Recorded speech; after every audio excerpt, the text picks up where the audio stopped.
Sir ఈ వివేకానంద రెడ్డి కేసులో Dastagiri plus ఈ కోట్ల రూపాయల ఇవన్నీ కొన్ని వార్తలు వినిపిస్తున్నాయి. ఏంటి సార్ దీని నేపథ్యం ఏంటి? అసలు ఇది ఎందుకు సడన్‌గా ఇప్పుడు మళ్ళీ ఇంకోసారి పైకొచ్చింది? So Vivekananda Reddy murder case అనేది అనేకమైన మలుపులు తిరుగుతూ వస్తుంది 2018 నుంచి కూడా.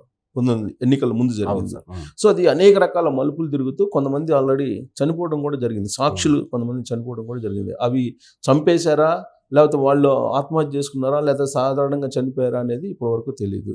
విచిత్రం ఏంటంటే ఆ కేసుని విచారిస్తున్నటువంటి సిబిఐకి సంబంధించినటువంటి సూపరింటెండెంట్ ఆఫ్ పోలీస్ హోదాలో ఉన్నటువంటి రామ్ సింగ్ మీద కూడా వాళ్ళు కేసు నమోదు చేయడం జరిగింది కడప పోలీసులు. అవును. అంటే రామ్ సింగ్ మీద కేసు ఫైల్ చేశారు.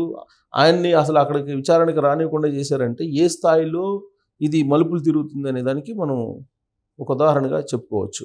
సో అయితే సుప్రీంకోర్టు వరకు వెళ్ళింది. సుప్రీంకోర్టు ఒక ప్రత్యేకమైనటువంటి కమిటీని వేసి ఆ విచారణ అధికారులు ఎవరెవరు ఉండాలనేది ఏర్పాటు చేసి ఒక టీంని ఏర్పాటు చేసి డెడ్లైన్ పెట్టి నాకు ఇదిగో ఈ జూన్ లోపల, గత ఏడాది జూన్ లోపల నాకు ఇన్వెస్టిగేషన్ మొత్తం పూర్తి కావాలని చెప్పి ఆ తర్వాత మళ్ళీ దాన్ని ఎక్స్టెండ్ చేసింది.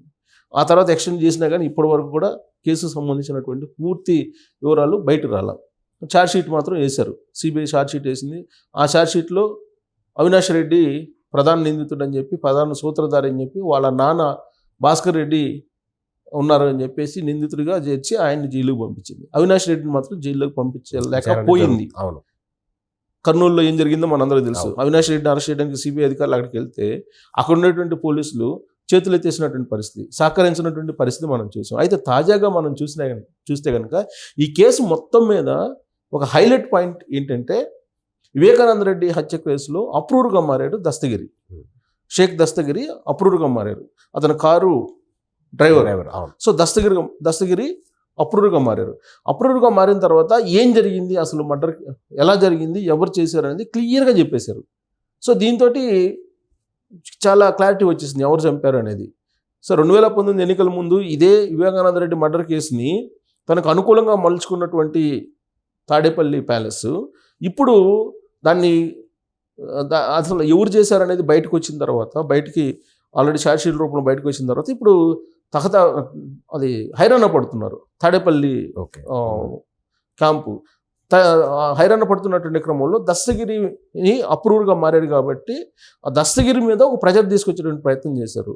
ఎందుకు, ఆల్రెడీ ఇప్పటికే వివేకానంద రెడ్డి పిఏగా ఉన్నటువంటి కృష్ణారెడ్డి అతనేం చెప్పాడు, ఆర్పి సింగ్ రామ్ సింగ్ మనం బెదిరించేసి ఇలా తప్పుదోవ పట్టించి వివేకానంద రెడ్డి మర్డర్ కేసుని వాళ్ళకి అనుకూలంగా చెప్పి అనుకూలంగా చెప్పమని చెప్పి మాకు ప్రెజర్ చేశాడు, మా మీద ఒత్తిడి తీసుకొచ్చారు, నేను అందుకే ఆ విధంగా చెప్పాల్సి వచ్చింది అని చెప్పి కృష్ణారెడ్డి చెప్పడంతో అది కొంత బలహీనపడిపోయింది. ఇప్పుడు అప్రూవ్డ్గా మారినటువంటి దస్తగిరి కూడా సేమ్ అదే చెప్తే రామ్ సింగ్ నన్ను ఒత్తిడి తీసుకొచ్చాడు అందుకే నేను అలా చెప్పాను అని చెప్పి కనుక చెప్తే ఆ కేసు కంప్లీట్గా క్లోజ్ అయ్యేటువంటి అవకాశం ఉంది. అందుకే ఇప్పుడు దస్తగిరిని ఇటీవల కాలంలో జైలుకి పంపించింది, కడప జైలుకి. ఎందుకు, ఒక యువతని ఇతను ఏదో కిడ్నాప్ చేశాడని చెప్పేసి అతని మీద ఒక కేసుని నమోదు చేసి అతన్ని కడప జైలుకి పంపించడం జరిగింది. కడప జైలుకి అక్కడ ఖైదీల ఆరోగ్యాన్ని చూసేటువంటి, పర్యవేక్షించేటువంటి డాక్టర్ చైతన్య రెడ్డి. ఎవరు ఈ చైతన్య రెడ్డి అని అంటే శివశంకర్ రెడ్డి, వివేకానంద రెడ్డి కేసులో ఒక నిందితుడు. శివశంకర్ రెడ్డికి సమీప బంధువు, దగ్గర బంధువు, రక్త సంబంధికుడు. సో ఇతను చెప్పిన దాని ప్రకారం, దస్తగిరి చెప్పిన దాని ప్రకారం ఈ డాక్టర్ చైతన్య రెడ్డి ఎవరైతే ఉన్నారో అతను ప్రెజర్ తీసుకొచ్చారు దస్తగిరి మీద.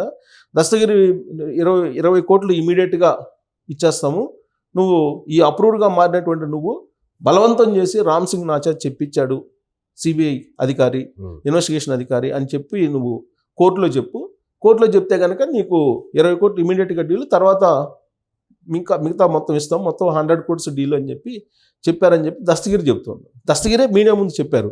దస్తగిరి చెప్పి నాకు ఈ విధంగా డీల్ చేశారు, నన్ను జైల్లోకి పంపించి జైల్లోనే, కడప జైల్లోనే ఈ విధంగా చైతన్య రెడ్డి అయిన అతను, డాక్టర్ చైతన్య రెడ్డి అయిన అతను వచ్చి ప్రెషర్ చేశాడు నన్ను కోర్టులో ఈ విధంగా చెప్పమని, ఇది సిబిఐ విచారణ అధికారి ఒత్తిడి చేసి అప్రూవ్డ్గా మార్చారని చెప్పి నువ్వు కోర్టులో చెప్పు, కేసు వీగిపోద్ది, నీకెందుకు ప్రాణభయం అది ఉండదని చెప్పి ఇలా చెప్పారని చెప్పారు.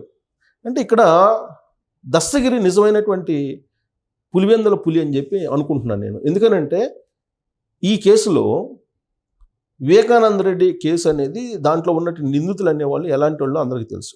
అవును. వాళ్ళకి లేనిది లేదు.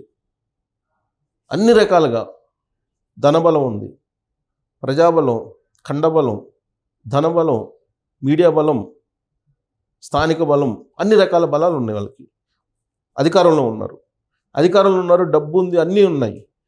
వాళ్ళు దలుచుకుంటే దస్తగిరి ఒక సెకండ్ కూడా బతికేటువంటి అవకాశం లేదు.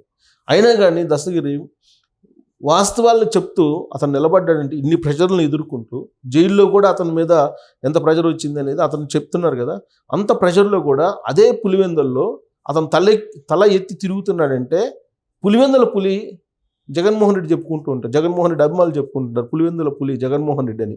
జగన్మోహన్ రెడ్డి కాదు, జగన్మోహన్ రెడ్డి కన్నా కూడా ఒక గాండ్రించే పులి దస్తగిరి అని చెప్పి అనుకోవాలి. ఎందుకంటే ఇన్ని పులులు వాళ్ళు చెప్తున్నటువంటి జగన్ ఒక పులి, అవినాష్ రెడ్డి ఒక పులి, వాళ్ళ నాన్న ఇంకొక పులి, అసలు పులివెందుల్లోనే మొత్తం పులులు ఉన్నటువంటి ఆ జనారణ్యంలో దస్తగిరి అనేటువంటి అతను మహాపులి అనుకోవాలి. అంతే, సింహం అనుకోవచ్చు. సింహం అనుకోవాలి. సో అలాంటి ధైర్యం చేసి దస్తగిరి నిలబడ్డంటే మామూలు విషయం కాదు. ఒక పక్క ప్రాణభయం ఉందని చెప్పి సొంత చెల్లెలే కంప్లైంట్ చేసింది పోలీసులు. డాక్టర్ సునీత చేసింది, వివేకానంద రెడ్డి కుమార్తె డాక్టర్ సునీత చేసింది, షర్మిల కూడా చేస్తుంది కదా. ఇప్పుడు నాకు ప్రాణభయం ఉంది, నన్ను ఏదన్నా చేస్తారన్న భయం ఉందని చెప్పి ఆవిడ కంప్లైంట్ చేసింది కదా. సో దస్తగిరి లాంటి అసలు ఎవరూ లేనటువంటి ఒక షేక్ దస్తగిరి లాంటి అతను ఆ పులివెందుల గడ్డ మీద నిలబడి నిజాన్ని నిలబెట్టాలి, నిజం ఏం జరిగిందో నేను చెప్పాను, ఆ నిజాన్ని నిలబెట్టాలని అతను నిలబడ్డాడంటే మామూలు విషయం కాదు. జస్ట్ ఒక కేసు పెట్టేసి లోపలేస్తేనే భయపడిపోతారు అందరూ. అలాంటిది ఇంతమంది ఒక ఫ్యాక్షనిస్టుల నేపథ్యం ఉన్నటువంటి వాళ్ళ మధ్యలో అతను నిలబడి ఉన్నాడంటే, మామూలు వ్యక్తి, మామూలు డ్రైవరు అంతే నిలబడి ఉన్నాడంటే అతను నిజంగా గుండె ధైర్యం చాలా గొప్ప. గుండె ధైర్యం మామూలుగా లేదు. సో అతను ఇంకోటి సవాల్ వేశాడు. ఇప్పుడు పెద్ద ట్విస్ట్ ఏంటంటే, ఇంత డీల్ చేశారు, నాకు నిజాన్ని వాళ్ళు కప్పిపెట్టేటువంటి ప్రయత్నం చేస్తున్నారు, తప్పుదోవ పట్టేసిన ప్రయత్నం చేస్తున్నారు, అందుకే నేను ఇదే అజెండాగా తీసుకొని పులివెందుల్లో జగన్మోహన్ రెడ్డి మీద వచ్చే ఎన్నికల్లో నేను పోటీ చేస్తానని అనౌన్స్ చేశాడు దస్తగిరి. ఓకే, ఇండిపెండెంట్గానే సరే నేను పోటీ చేస్తానని చెప్పి అతను సవాల్ చేశాడు. సవాల్ చేసి రాబోయే ఎన్నికల్లో వివేకానంద రెడ్డి మర్డర్ కేసునే ప్రధానమైనటువంటి అంశంగా తీసుకొని వెళ్ళి నేను జగన్మోహన్ రెడ్డి మీద నేను గెలిచి చూపిస్తానని చెప్పి అతను సవాల్ చేశాడు. జగన్మోహన్ రెడ్డి మీద పోటీ చేయడానికి అతను సిద్ధపడుతున్నాడు. ఇలాంటి పరిస్థితుల్లో బహుశా దస్తగిరి కాంగ్రెస్లో ఏమైనా చేరి కాంగ్రెస్ పార్టీ నుంచి పులివెందుల నుంచి పోటీ చేసినా ఆశ్చర్యపోవస్తుంది. ఎందుకంటే రాజకీయాల్లో ఏదైనా ఎప్పుడైనా జరగచ్చు. సో ఇప్పుడు అసలు దస్తగిరికి ఏంటంటే ప్రాణభయం ఉంది. ఇప్పుడు ఆల్రెడీ వాళ్ళు పెట్టినటువంటి కేసు ఏంటంటే చాలా విచిత్రమైనటువంటి కేసు. ఇప్పుడు దస్తగిరి జైల్లో నుంచి బయటకు వచ్చింది. అసలు ఆల్రెడీ అతను అప్రూవ్డ్గా మారిన తర్వాత బయటకు వచ్చాడు. అంతకుముందు జైల్లో ఉన్నాడు. అప్రూవ్డ్గా మారిన తర్వాత జైలు నుంచి బయటకు వచ్చేసాడు. బయటకు వచ్చిన తర్వాత అతను సెక్యూరిటీ కల్పించారు. 1+1 గన్మెన్స్ 2+2, ఓకే, అలాగే ఎస్కార్ట్ 5+5 ఎస్కార్ట్ తోటి ఉన్నాడు. అంటే పూర్తి నిఘా మధ్య, పోలీసులకు సంబంధించినటువంటి నిఘా మధ్యలో ఉన్నాడు దస్తగిరి. అలాంటి దస్తగిరి ఒక అమ్మాయిని కిడ్నాప్ ఎలా చేస్తాడు? సింపుల్ లాజిక్ కదా. అంతే కదా. ఎలా చేస్తాడు కిడ్నాప్? అతని మీద కిడ్నాప్ చేసి పెట్టారు. ఒకవైపు 2+2 గన్మెన్స్, ప్రభుత్వ గన్మెన్సే కదా.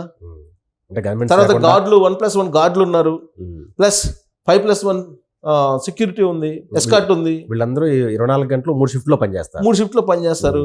మరి ఇలాంటప్పుడు అసలు ఆ అమ్మాయిని కిడ్నాప్ చేసి ఎక్కడికో తీసుకెళ్ళి ఎట్లా చేస్తాడు దస్తగిరి? చేస్తుంటే వీళ్ళంతా చూస్తా కూర్చున్నారా పోలీసులందరూ? అంటే జగన్మోహన్ రెడ్డి మరి ఏ విధంగా అతను చేయదలుచుకున్నాడు? అప్పుడు నిజం ఉండాలి కదా. ఇప్పుడు అతను కిడ్నాప్ కేసు పెట్టి అతను జైల్లో పంపించి జైల్లో డీల్ కుదుర్చుకున్నారు అనేది దస్తగిరే చెప్తున్నారు, మనం చెప్పడం కాదు. అంటే జైలుకు పంపించి అక్కడ డీల్ కుదుర్చుకోవడానికి జైలుకు పంపించారా? ఇంత సెక్యూరిటీ నడుముండి కిడ్నాప్ ఎలా చేస్తారు? Very simple. అంతేగా మరి. సో కాబట్టి పులి అనేవాళ్ళు ఎవరన్నా ఉన్నారంటే పులి పంజా. ఇప్పుడు దస్తగిరి ఒక పెద్ద పులిలాగా కనిపిస్తున్నాడు వాళ్ళకి. ఆ పంజా ఇప్పుడు జగన్మోహన్ రెడ్డి మీద విసిరాడు. పంజా విసిరి పులివెందుల్లో తేల్చుకుందాం అని చెప్పి దస్తగిరి అంటున్నాడంటే అతను ఓట్లు పడకపోయినా గెలిచినట్టు అని చెప్పి మనం భావించాలి. అంతే, ఓట్లు పడకపోయినా అతను నిజాన్ని ప్రజల దగ్గర తీసుకెళ్ళాలని ట్రై చేస్తున్నాడు. జగన్మోహన్ రెడ్డికి ఎదురుడ్డి తన కారు డ్రైవరు, వివేకానంద కారు డ్రైవరే కదా. అవును. సో అతను ఎంత స్వామి భక్తి కలిగినోడు అని చెప్పి అనుకోవాలి. తన వివేకానంద రెడ్డిని ఎలా హత్య చేశారో కళ్ళారా చూసినటువంటి దస్తగిరి ఉన్న విషయాన్ని చెప్తే అతని మీద అన్ని రకాలుగా ప్రయోగాలు చేసి, అన్ని రకాలుగా ఒత్తిళ్లు పెట్టి, అన్ని రకాల సుఫారీ కుదుర్చుకొని 20 కోట్లు డీల్ ఇస్తానని డాక్టర్ చైతన్య రెడ్డి అన్నారంటే అట్లీస్ట్ దాని మీద విచారణ చేయాలిగా. నిజమా అవుతుందా అని చెప్పి జైలు అధికారులు విచారణ చేయాలిగా, దాన్ని కూడా పట్టించుకోవాలా. దస్తగిరి చెప్పాడు కదా, అవును, ఆన్ రికార్డ్ చెప్పాడు దస్తగిరి. చెప్పినప్పుడన్నా దాని మీద విచారణకు ఆదేశించాలి కదా. అసలు నిజమా అవుతుందా, అసలు ఆ చైతన్య రెడ్డి ఏ టైంలో వచ్చారు, ఎప్పుడు వచ్చారు, దస్తగిరిని కలిశాడా లేదా, అటు సీసీ కెమెరాలు అన్నీ ఉంటాయి కదా, కనీసం అదన్నా చేయాలి కదా. అసలు పబ్లిక్ని ఎంత అమాయకంగా చూస్తూ ఉన్నారంటే వీళ్ళు, అంటే ఏం చెప్పినా వింటారు, ఏం చేసినా కానీ చూస్తూ ఉంటారు అనే యాంగిల్లో ఉన్నారు తప్పితే అసలు దీంట్లో ఏమన్నా నిజం ఉందా, అది కిడ్నాప్ నిజం ఉందా? దస్తగిరి ఆల్రెడీ ఆరోపణలు అనుకుందాం. అతను నాకు జైల్లో ఉన్నప్పుడు నాకు పేరు చెప్తున్నాడు కదా, చైతన్య రెడ్డి వచ్చాడు, అతను శివశంకర్ రెడ్డి వాళ్ళ రక్త సంబంధికుడు అని చెప్తున్నారు కదా. సో అలాంటప్పుడు అతను విచారించాల్సిన బాధ్యత ఉంది కదా. సో సిబిఐ ఏమో ఈ కేసుని అసలు విచారించే పరిస్థితి కూడా లేదు. ఇప్పుడు నిన్న మంగళవారం రోజు భాస్కర్ రెడ్డి అటెండ్ అయ్యాడు సిబిఐ కోర్టుకి, అలాగే అవినాష్ రెడ్డి అటెండ్ అయ్యారు, వీళ్ళందరూ అటెండ్ అయ్యారు. Avinash Reddy on paper arrest చూపించారు కానీ ఎక్కడ కూడా అరెస్ట్ చేయలేదు. సో ఇవన్నీ ఏంటి అసలు? ఇప్పుడు Vivekananda Reddy case political motivated అని చెప్పేసి షర్మిలని చెప్పారు, వాళ్ళ కుటుంబీకులు రాలే కదా, అంతే కదా, పొలిటికల్ మోటివేటెడ్ అని చెప్పారు. సో దాని మీద ఎంక్వైరీ చేయాలి కదా. రేపు ఎలక్షన్లో ఇదే ఒక పెద్ద ప్రచారాస్త్రంగా మారబోతుంది. దస్తగిరి రంగంలోకి వెళ్ళి ఇది కనుక ప్రచారం చేస్తే అక్కడ ఉండేటువంటి ప్రజలు ఖచ్చితంగా తిరగబడే అవకాశం. ఇప్పటికే పులివెందులు వెళ్తే మొన్న రాళ్ళు టమాటాలు వేశారు కదా జగన్మోహన్ రెడ్డి మీద, నిలదీసిన పరిస్థితికి వచ్చింది కదా. ఇప్పుడు దస్తగిరిగా నేను పోటీ చేస్తే జగన్మోహన్ రెడ్డి మీద జస్ట్ నామినేషన్ వేస్తే ఒక సీనియర్ జర్నలిస్ట్గా నా దృష్టిలో అతను గెలిచినట్టే. అంటే గెలుపోవటములు అనేది ఓట్ల రూపంలో చూస్తారు జనరల్గా. నేనైతే జగన్మోహన్ రెడ్డికి ఎదురెడ్డి నిలబడినటువంటి ఒక టైగర్గా నేను చూస్తాను దస్తగిరిని. నామినేషన్ వేస్తే అతను గెలిచినట్టే, అంటే ఓట్ల రూపంలో కాదు, సమాజంలో మానసికంగా అతను గెలిచినట్టే అని చెప్పి మనం భావించాల్సి ఉంటుంది. నిజమైనటువంటి పులి జగన్ కాదు, నిజమైనటువంటి టైగర్ దస్తగిరి అని చెప్పి అనుకోవాలి. అతని ధైర్యానికి మనం మెచ్చుకోవాలి, అతని ధైర్యానికి మనం ఖచ్చితంగా సలాం చేయాల్సిందే. దస్తగిరి దమ్ము చూపిస్తున్నాడు, అది ఆ దమ్ము వెనక అసలు నిజానికి ఉన్న దమ్ము అలాంటిది, నిజానికి ఉన్న గొప్పతనం అలాంటిది. ఈ రోజు నిజం దాయొచ్చు కానీ అది ఎప్పటికైనా బయటకు వస్తుంది. అదే నిజం కోసం పోరాడుతున్నాడు దస్తగిరి. సో ఈ పోరాటంలో దస్తగిరి ఖచ్చితంగా విజయం సాధించాలని కోరుకుందాం. Thank you.